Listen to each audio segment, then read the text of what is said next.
Welcome to Brookshire, Texas, an American town that delivers on the dream of e pluribus unum, from many one. A typical Texas rancher's haven where the population of more than 5,000 is easily eclipsed by the heads of cattle here. The town sits 7 miles west of Katy, Katy being the first western suburb of Houston, Texas. Brookshire is so Texas, y'all. Good as gold and country to the bone. If you say howdy to 10 of the citizens on any given day, 4 of them might be black, 3 of them might be white, and still another 3 may be Latino. It's the same makeup that you would find at the barbershop there, Brookshire Barber Studio. At this shop, like the town that is its namesake, the stories told within its walls may be as urban and vibrant as you would find in any great black U.S. city, as filled with Mexican pride as the Museo de la Ciudad de Mexico, or as branded with country pride as any honky-tonk. It is from this grand mix of cultures that one thing will always hold true.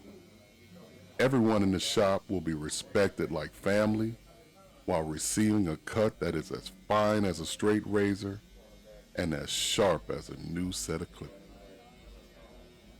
The Guppy Tank is proud to present the owner of Brookshire Barber Studios, Jermol J.T. Thompson. I know you'll love hearing his story, for at his heart it's the story of drive and perseverance, which makes it a fantastic example of the grit that makes America great. So let's go. It's time. All right, everybody, I promised y'all we're going to have the best. We're going to have some of the realest, the rawest, the best real case interviews. We just call them discussions, because this is my friend, this is my buddy here. We're going to have great discussions with real live entrepreneurs. Absolutely. And so today we have none other than from Brookshire Barber Studios the owner and proprietor, my barber, Jermol Thompson. It's me. God bless you, It's me, man. Appreciate it, man. Appreciate you. So like we always do, man, let's start at the beginning.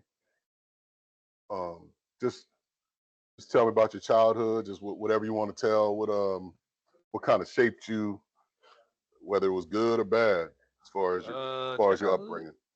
Upbringing, I can't say I had a bad upbringing, but I can say that I probably was exposed to some stuff I probably shouldn't have been exposed to, you know, In your upbringing. in my upbringing, but Since we talk about entrepreneurship, Mhm. did any of that inform the entrepreneur that you are now? Like, Absolutely. I didn't like the way, like, just thinking back on how my parents, raised us, how they struggled, to raise 4 boys. Just watching, there's a lot of my family members around me that struggle, raising kids. I ain't never want to live like that, so my upbringing got a lot to do with the way I am today, yeah, as far as entrepreneurial, working for myself and doing things for myself. yeah, So absolutely. yep. And so you were born and raised in Gary, Indiana? Absolutely. I'm born and raised in Gary, Indiana. Moved to Texas in 1995, I think. Okay. Yeah, I came here at 15, freshman in high school. Oh man, that's tough. Yeah. So you was the out of towner. Did they have some stuff, some choice words and things? He said I talk proper at the time. We talk different from being up north. So yeah, talk different. But for the most part, man, it kind of fit right in, because being in Gary, it's real hostile and gang related. You come here, it's a little bit cooler, smoother. But my parents moved us right into the same type environment though. So Yeah. so we kind of fit in. Yeah. So you didn't have that. You didn't have a culture shock. No, it was a culture shock. Okay. I still wearing a flat top, and they weren't wearing flat tops. They were wearing Jerry curls, Southside fades here.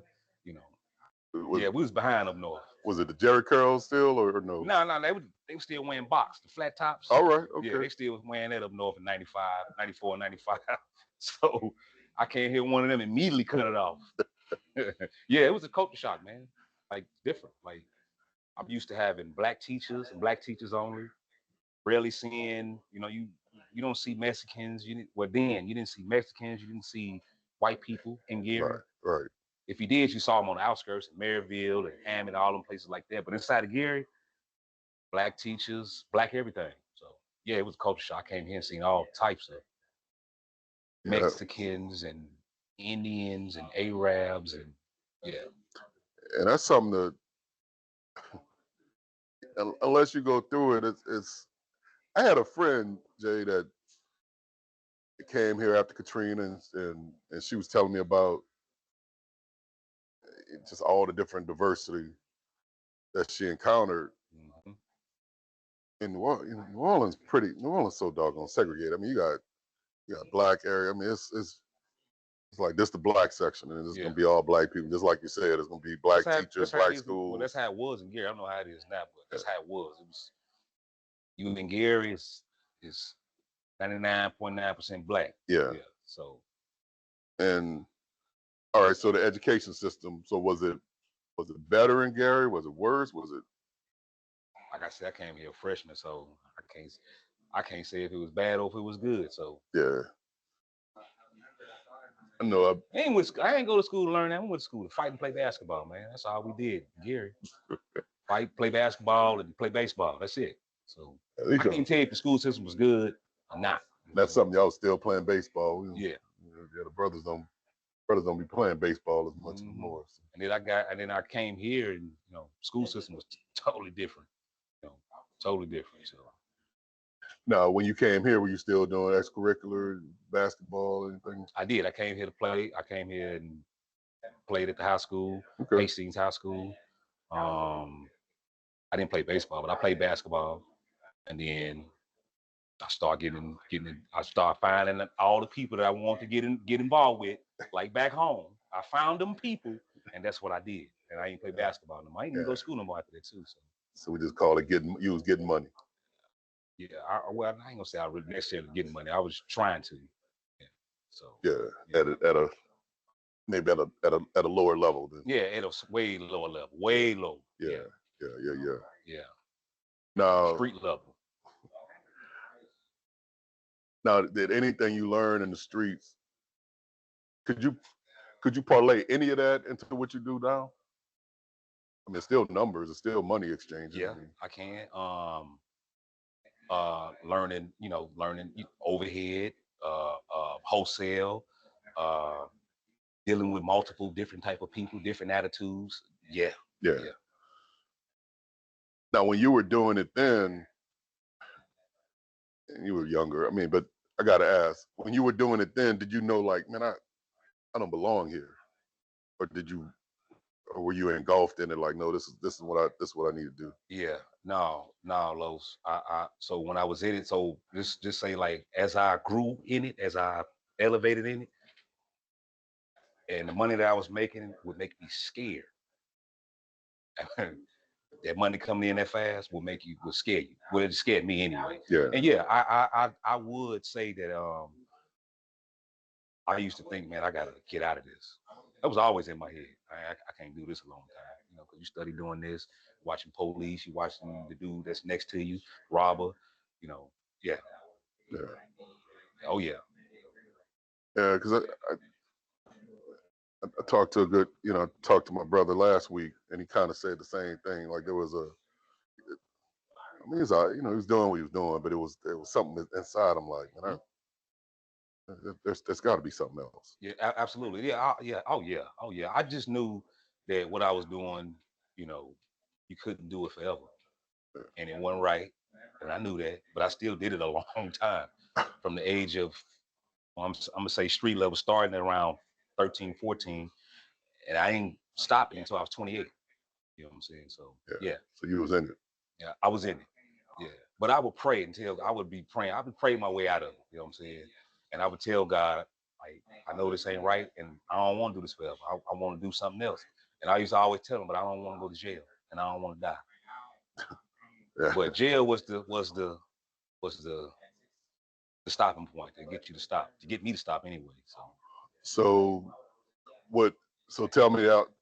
You know, take me back to that scene. I mean, did somebody rat you out? Was it No, wrong place, wrong time? No, I ain't gonna say nobody rat me out. I'd say, just like when you deal with so many different dudes, man. When you in that business, you dealing with people that might be hot themselves. I wasn't hot, you know what I'm saying, and they will bring me into their hotness per se, you know. Yeah. So yeah, I ain't never got caught on my own, never got pulled over, you know. Yeah. So So you don't know. like every case I done caught 4 of them. Every one of them I caught was due to me going to meet somebody and they got heat on them, you know. So the block was hot and you just didn't know. I didn't know. So, but that's the chance you take. That's called the game, man. That come with it, you know. So now, when you went up, I mean, so the first time was it like, you know, this ain't nothing, or every time you went up, it was like, nah, that first time, and I went when I was 19. I got a 6-year sentence, and I got a 6-year sentence. I did 2 years on it, but nah, man, I was scared. 20 years old, like going in at 19, 20 years old, going into prison, and all the stories you hear about prison. You in there with animals. He was in there with animals, absolutely. Yeah. But I can tell you this, man, that 2 years, I didn't had no issues, no fights, no near fights, no nothing. You know what I'm saying? Just like God had his hand on me the whole time. And then, so then when you got out, you was like, okay, let me go straight, or you was? No, I got out. I said I was gonna give me. When I was in there, I said when I get out, I'm back at it. I'm gonna do it the right way this time. Yeah. Like in your mind, you was like, okay, I'm not gonna make I was in there with other criminals that sold drugs, and I'm listening to them how they was doing stuff, right. And I tried some of that when I got out. Absolutely. Yeah. Shoot, man, I got out. I think I was back in probably 4 or 5 months later. Back at it. I got out, had a job. My dad had got me a job working at Foot Action. Yeah. And then, you know, that wasn't enough money though. Yeah. You know, when you used to making money, right. That wasn't enough money. $200-$300 checks every 2 weeks. And it's cut. Yeah, nah. Taxes. Yeah. Taxes taken out. Yeah, man. So yeah. And then got right back at it. Now, tell me about the last. So what was different about the last time? You talking about the last case? Yeah. My last time going down? Yeah. I got caught with the most dope that I got caught with I got caught with 1,180 grams. So that was a little bit more than a kilo. So just do your hand, like how much inside, like how much is that in? I had like a brick, it was a brick. It was a kilo. I got caught with that kilo. That I had some extra stuff inside my truck that I was going to go drop right after I sold that kilo. I had some extra stuff to go take. So you had driven your business up to you was wholesaling then. Yeah, I was probably getting like 5, 6 bricks at the time. Going to go re-up with 60 and 70K, you know. So yeah. I did that for a minute. So I did that. I had a little like as far as buying kilos, I only had probably a 5, 6 year straight run with that. You know what I'm saying? So and then everybody get a moment. You don't get no 20, 30 year stretch. That's rare. You hear that. You know, right. Somebody done sold drugs for 30, 40 years, 20, 30 years straight without getting in no type of trouble. Yeah. All the years I sold drugs from the age of, let's say 13 to 28, I had a 5 or 6 year run where I did extremely well. Right. So you only get a moment. It's quick. The window is quick. It's a quick window. And the way out of that window could be death. I mean, it could have been death. Yeah. Yeah. My family got laid. Like my wife got the dough kicked in on her 2 times, messing with me. Yeah. How'd that make you feel? When they left, and that's what made me say, you know what, I got to get out of this. You know what I'm saying? So yeah. Yeah. 'Cause she's an innocent, and then you like twice. Yeah. Yeah.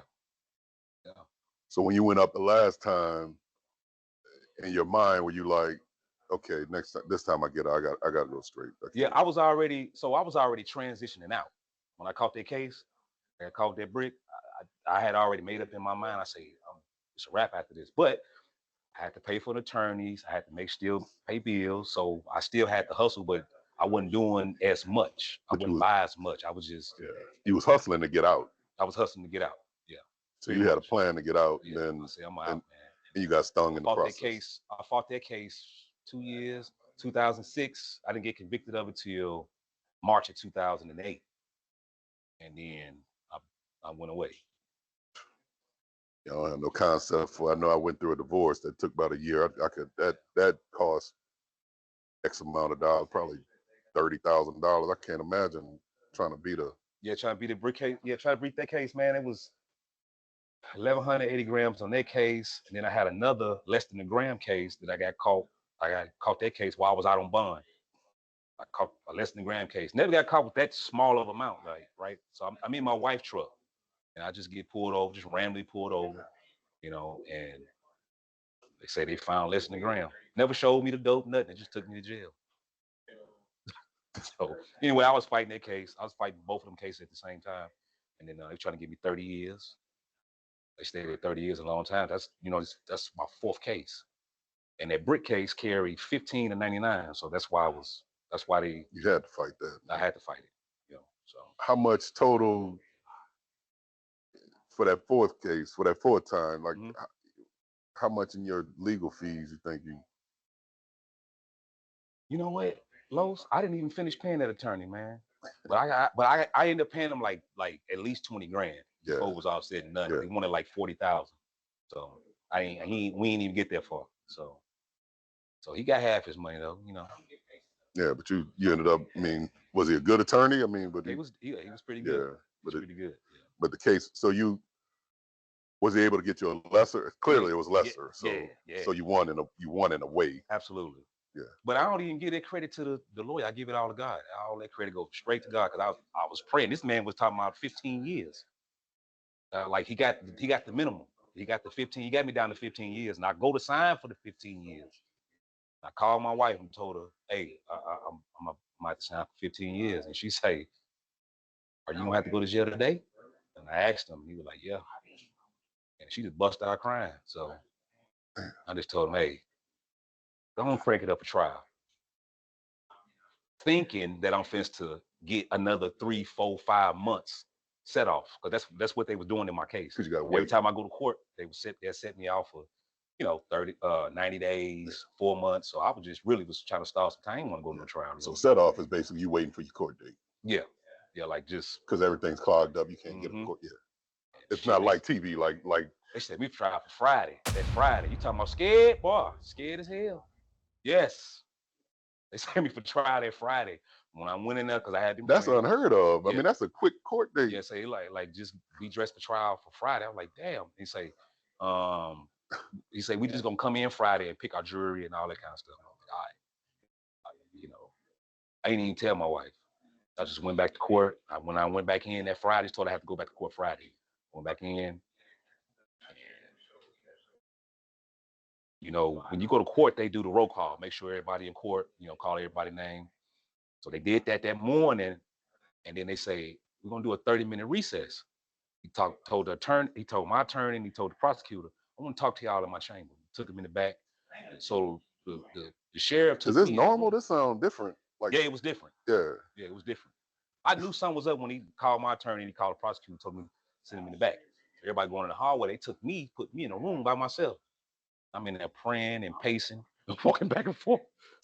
And then he came in there like, man, I got good news and bad news. I said, just give it all to me. Okay, which way you give it, just give it. Say, well, the bad news is you're going to have to sign it today. You got to go. Yeah. I said, all right. We look alike. He say, well, if you sign today, sign for 5 years. When he said 5, I say, come right now, let's go.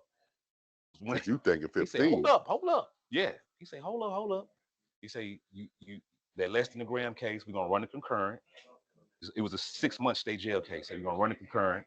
So they went in with the 5, and he was like, and the judge gonna give you 30 days to get your affairs in order. Like, cool. Is that normal? Well, normally, I mean, some people get that. Some people, if they trust you, they like, I don't know, for whatever reason. I guess because I was out on bond for 2 years. I didn't jump bond. I didn't do, I don't know, but shit, I appreciate it. That was the longest 30 days ever. Sound like an answer to prayer, though. It was. 5 years on a 15 to 99 load. Your fourth offense. That much dope. I know there's other people that got caught with way much dope than me, but for me, what I'm saying, that was a lot of dope. Right. Right. So yeah. So I ended up getting 5 years, and I got 30 days to turn myself in. So I, tried to get my wife and my kids together. They moved them out, and when did that 5? I did 17 months on that 5. I was in and out. It was quick. I left April 2008, and I came back August 2009. Yeah. So you must have been, exemplary. Yeah. Your time in. I went in there and cut hair. I went in there as an inmate barber. I cut hair. I got to practice. And so I went from prison from 2000. I got out of August 4th, 2009. And then I started cutting hair in Sealy like in September, October of 2000, that same year. And I've been out here ever since. Yeah. Man. I went from that to this. Yeah. So thanks for sharing that part. Now, when you got out, and like you said, you just went right to cutting. I went straight into cutting. I mean, of course, I was out trying to figure stuff out, but I was hanging out at this barbershop at it's called 32 Degrees, man. This dude I know that worked there, I used to go up there and go hang out with him and get a haircut, you know what I'm saying? And he used to kind of mentor me on trying to get my license and all that kind of stuff. I ain't have a license, but it was a dude that was next to him, was from Philadelphia. A little short dude, thought he was tough. But anyway, he used to be in there just running his mouth. I just sitting there listening. Oh yeah, I got a barbershop in Sealy, Texas. I'm like, Sealy? I used to run dope all through Sealy. What? I'm just listening. You know what I'm saying? Yeah, it's doing this type of money over there. I'm like, but why you here then? I'm just listening, talk. Second day, I went on and asked him. I say, hey man, you I say, I know all about Sealy now. I say, I know right where that's at, I say, you need a barber? He was like, yeah. I said, I ain't got no license. He, you don't need no license. I said, all right. And then I went out there, and he didn't have none of the stuff he said he had. He had all these different, this bunch of people coming through there. Man, this man didn't have nothing, man. It was a barbershop on somebody's land. It was nice. You know what I'm saying? It was a 2-seater, like it's been built like in the 50s. It was a 2-seater, or you could have put a third chair in there. A little spot, man. And he ended up lying to the people that he was leasing it from. This man sounded like he sounded like a year lease was to pay them like $1,200 a month. Right. Bro, if you see this place, you wouldn't pay them no $1,200 a month for that, man. I don't know what he done locked himself in, but I know he was running his mouth. I ended up taking over the shop. There you go. Because they was looking for him, and he running from them, trying to get me to lie for him. Hey man, tell them people I'm in Philadelphia. Okay. And I was doing that for a while, then for like 2 or 3 months. And then them people was like, talking about closing the shop. I'm like, whoa, I done been out here 3-4 months, man. I got people starting to come over here. Right. You know what I'm saying? I say, I work a deal with you. So we worked the deal, $200 a month. $200 a month. Man, I know you wish you had them days, man. 200. So it was $200 a month to be in there plus $50 for the light bill. That light bill was $50. So $250 a month. I did that for 2 years. That was your overhead. $250 a month. And built my clientele like that. But see, that's what this. I'm thinking about names. I haven't even come up with a name for this YouTube channel yet. I'm thinking it's going to be great to good, actually. Mm-hmm. But what I find with most entrepreneurs, especially those of us like with my story, if you did a stint with corporate, or you had a government job or something, that you used to coming into some big ornate building. So in your mind, you think you got to start a business like that. But the reality is that, shit, man, no, things start small. Absolutely. Yep, things start small. I was small. Yeah. Yeah. And it needs to be small because hell, you got to learn. You got to learn your lessons. Absolutely. You gotta learn them lessons. Yes, sir. Yes, sir. That is a fact. You gotta learn some lessons. Yeah.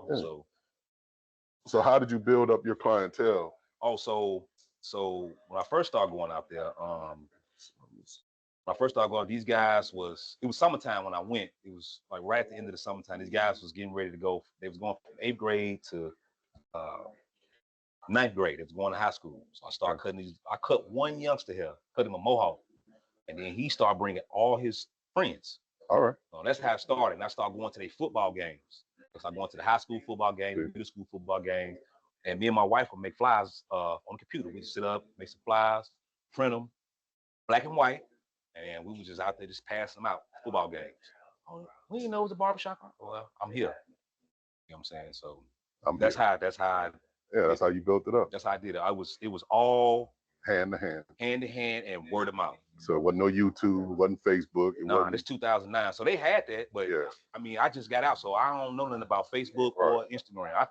I was scared of that. I was like, man, that's police shit right there, man. Yeah. Right. Like, right.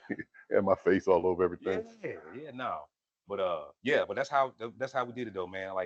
Like shoot, 3, 4, 5, 6 months. We're just passing out everywhere I was around in that town, man. I'm just passing out stuff, talking to people. Right. You know, so the old school way. So see, that's the part. And that's why I don't judge people's past. Mm-hmm. Look, I ain't gonna say, we ain't about to rewrite the Bible. I don't believe God wants us out there selling drugs. I'm not saying that. But I am saying God shows up in the alley. Absolutely. God shows up in the alley. And I'm saying there's lessons to be learned anywhere if you're aware of it. Now when it came time to going hand to hand for your barbershop, mm-hmm. I don't hear any fear. When you're telling that story, I don't hear any fear. Oh, no. If I could, I look, like I told my wife, I say the same thing that I did when I sold drugs. Because when you sell drugs, it's word of mouth. It's hand in hand. Hey, I got this. You know what I'm saying? I do this. And you can't be on those. Well, I hope not. I don't know what people are doing now, but I would hope you're not on YouTube and. Yeah, no, man. Yeah, hey, man, I see that, man. They be all over social media, man. Put all their business on there. Now that's weird. Yeah, that's weird. That's weird. But the way the game was when it was like it was hand to hand. It was just hand to hand, word of mouth, like yeah.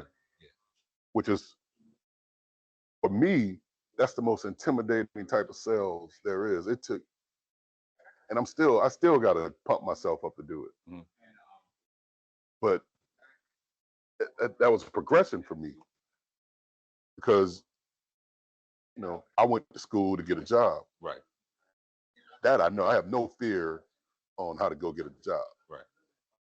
To go and knock on a door or go hand to hand and try to get somebody to buy my service, mm-hmm. that takes some doing for me. I don't have a reference for that. Right.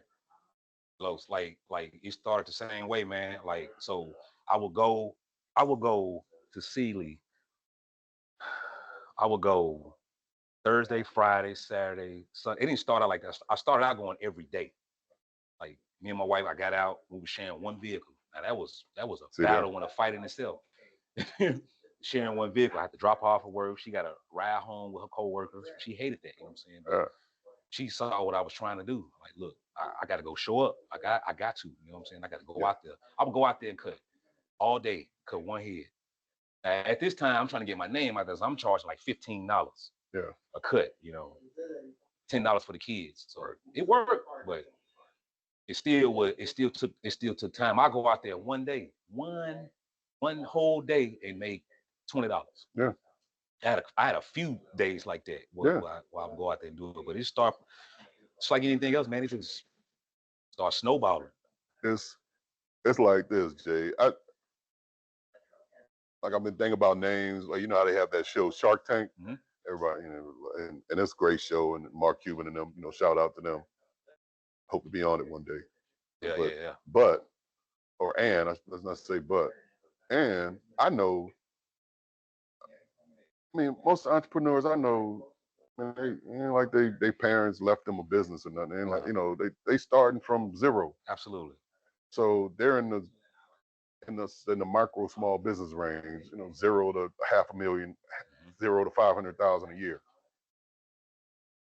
So I was thinking about calling mine Guppy Tank. Did you say? I was thinking about calling mine Guppy Tank. Guppy Tank. Instead of Shark Tank, maybe Guppy Tank. But don't laugh. I looked it up, man. The ornamental fish business, that's what they call it. Guppies and betas and all that. They call them ornamental fish. That's $1 billion industry. Really? So now you're going to make me go look that up, right? Yeah, that's $1 billion industry. Fitness, man. So I got, you and I reading the same book, this book, Crushing It. Mm-hmm. In that book, it says good enough is good enough. Yeah. Sometimes you ain't got to be the shark. You can be the guppy. Right. And you still could, that could be $1 million business. Absolutely. So I'm interested in the whole reason why we're doing this, these interviews, is how do things start? Because I feel like when I go to these networking meetings, when I go to the city meetings, and I have to do that in construction. It's part of the gig, but people aren't telling us the horror stories, man. Right. This is tough, man. This shit is hard. Yeah, it's very hard. And you talking about sitting there all day making $20 a day, y'all in one car, you got kids, you got kids, got back groceries. I just thank God that I ain't have to deal with that in this economy. In this economy. Yeah. That economy, my wife would pay all the bills. Yeah. I come home, whatever I got, I'm here, take this. Yeah, here. Right. 20, 40, 60. We need groceries for the week. $60, $40 can get you a lot of groceries in 2009. So and people, but the thing about it though, Jay, people still dealing with that. And instead of doing something, instead of going back into that world, that get money world, you might as well start a bit, man. Give it a shot. Give it a shot. You'll never know what you can do until you try it. Do that same hustling that you did. Be consistent with it. People don't want to be consistent with it. The first sign of trauma or some stress or some pushback, they quit. Well, since you talk, I've talked to barbers before. So since you went into it, you ever? This is why I don't get nobody in trouble, but you got to hire barbers. I mean, do you find that? I mean, they in it for the long haul, or they? You kind of. I mean, of course, when you talk to somebody, they'll tell you that they're in it for the long haul. But you'll start seeing it days, like my boy Jose. He went through the same. His struggle was, I ain't gonna say like mine, but it was them days where you be like, man, I think I'm gonna just go ahead and get me a little part-time job just until my business pick up. And I would laugh at him. Like, I used to think the same way. And I used to fill out applications, and I'd fill out them applications, and I'd be like, get to that question. I don't want to do this. Yeah. I just stick with it, man. Just keep going, So. Yeah. Shout out, Jose. Hey, say hello to people, Jose. Yeah, man. But yeah, you just gotta be consistent, man, and stick with it. Yeah. If this is what you want to do, anything you want to do, you're supposed to stick with it. You're supposed to fight it out. Right. So there's this old book called Think and Grow Rich, and they talk about this story, Jay. Yeah, I read some of that. Think and Grow Rich. Yeah, that one there. That's one of the. That's like. I got the audio on that. That's one of the bases. Yeah. They talk about this cat on the silver mine or something like that, and they were drilling. They wasn't even drilling back then. Whatever they were mining. Wasn't getting nothing. He ended up selling it for cheap to a brother-in-law, something like that. He mined it for another week and hit the mother lode. Kept going. Yep. You gotta keep going. He was that close, man. You gotta keep going. You could be that close, man. Your next, just stay open another week, man. Just try it another week. That's what I tell entrepreneurs. I know it's hard, man. It is. It's get tough, through another week, get through another month. Just keep at it. Yeah. Tell me about one of the toughest times as an entrepreneur that you faced. One of the toughest times. Maybe it was that time, that startup. I don't know.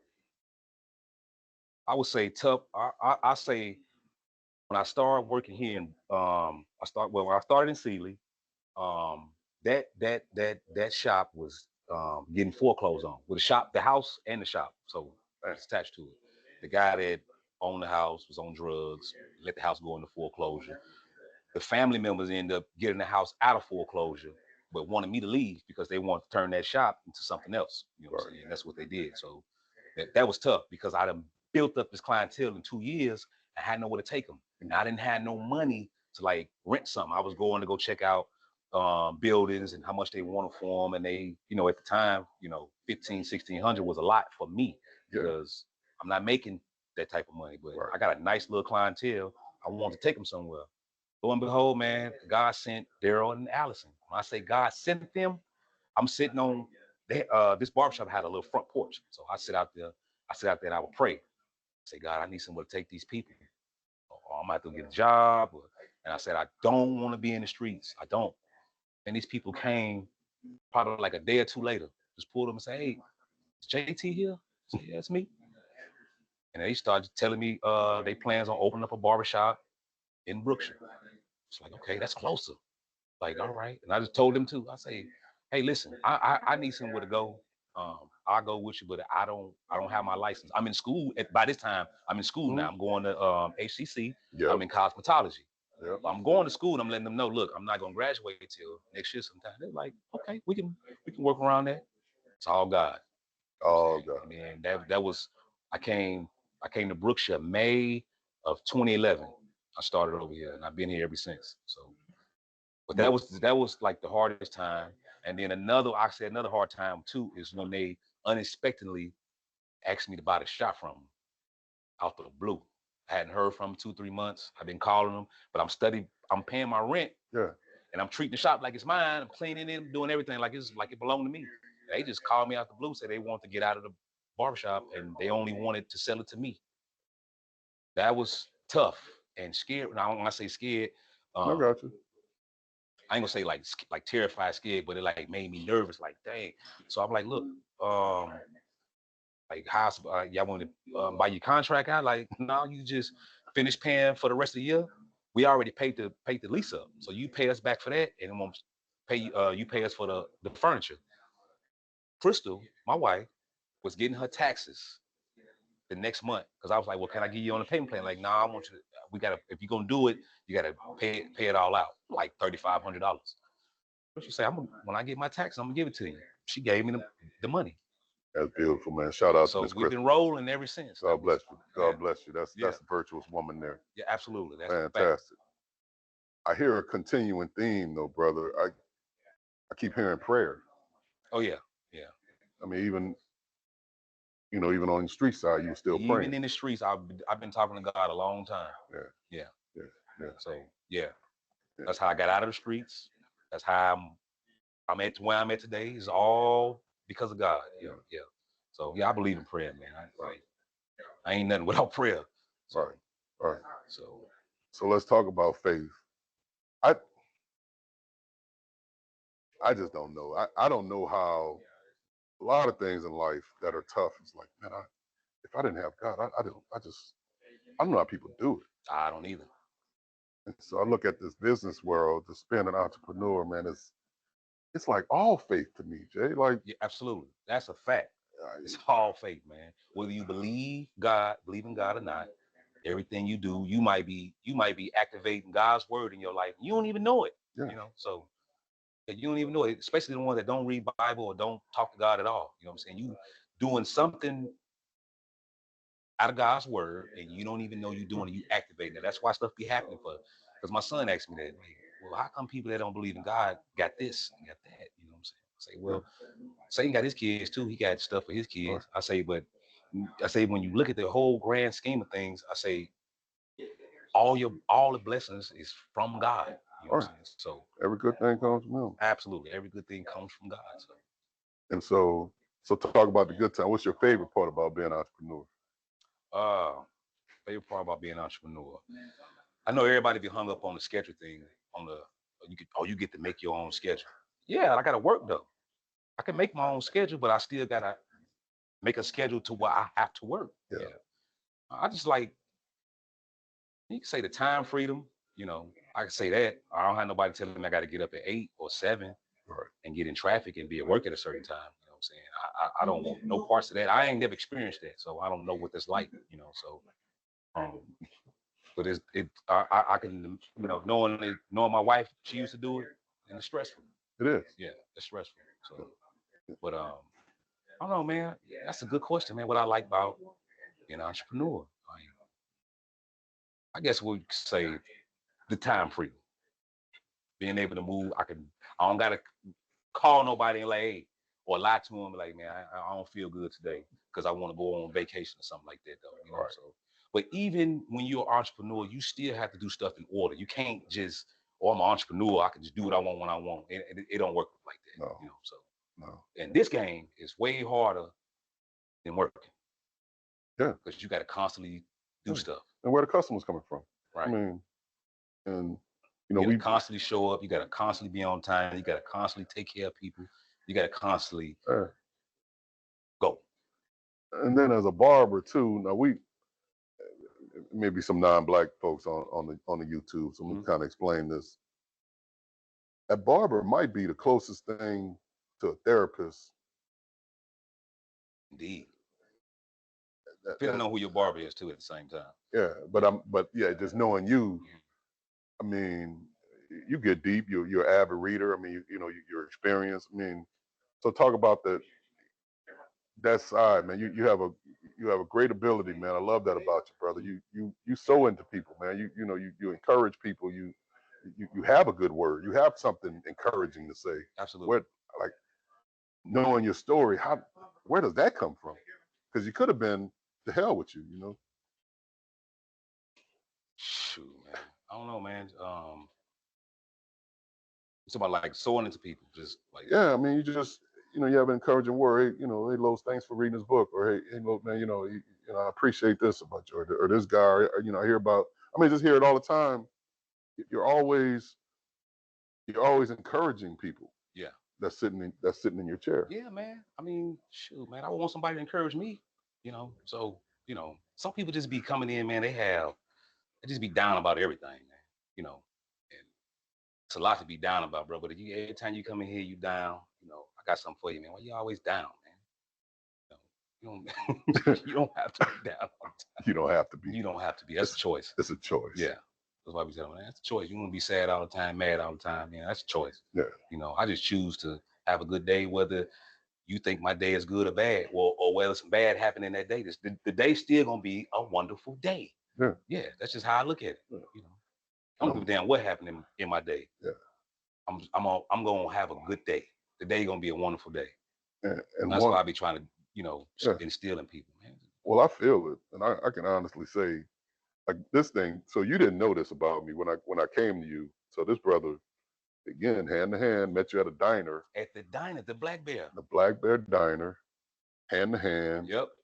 I was going through it. There was something with one of the children that was weighing on Crystal's heart, and I just had something kind to say to her or something, and then you. Yep.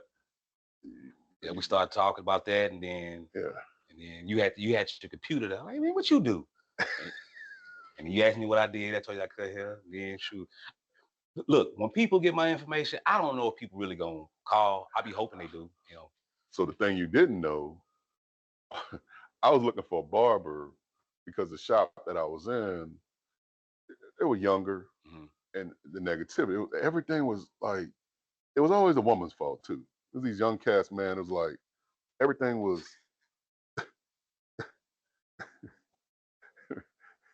Everything was a woman's fault, man. Yeah. Like, and I would try to tell them, like, look, man, no, everything can't be the woman's fault, bro. Right. You got, oh no, Ty, you don't understand, you don't understand, and like, what you mean I don't understand? And these the barbers? These are barbers. Young bucks. Youngsters. They're just youngsters. And so it was like, all right, I just can't be around this negativity, man. These cats. I lost clients like that before. I worked at West Oaks Mall for a little bit. I ain't had to work there, but I just we had moved in the back. It was some apartments right in the back of West Oaks. All right, we got part 2 at the Brookshire Barber Studios. All my bad. Hey, we're entrepreneurs. It happens. But we're going to keep it going. I did not want you to miss this great footage, these great stories, and the continuation and the completion of Mr. J and the Brookshire Barber Studios. Let's go. So, Jay, you was telling me a story about a situation you had to leave. Tell me more about that one. Yes, I worked at West Oaks Mall. This is back in like 2014.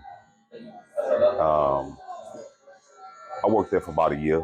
I lived in the back of West Oaks Mall, and they had that mall in there, and I knew a guy that worked there. So I said, man, you know what? Since I was working.